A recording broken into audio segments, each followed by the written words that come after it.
Hello guys, welcome back to another video of Techavro. Hope you guys are having a nice day. In this video I'm gonna walk through how you can delete Chrome browser history in Android. So guys, to do that, at first just go to your Chrome browser. Now after going to your Chrome browser, click the top right this three dot icon.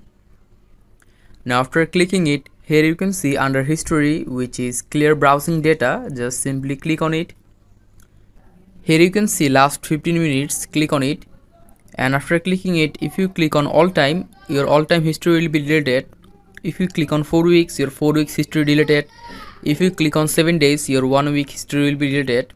You can just select the time, just like I'm selecting last hour, and click on clear data. If you want to click on more option, you can do it by clicking here. You can also delete your saved password, autofill data, site settings. And after that, just click the bottom right this clear data and click on clear, and here you can see cleared Chrome data. Your Chrome data history has been deleted.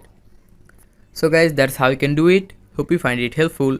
If you find it helpful, then give a thumbs up and don't forget to subscribe Techavro.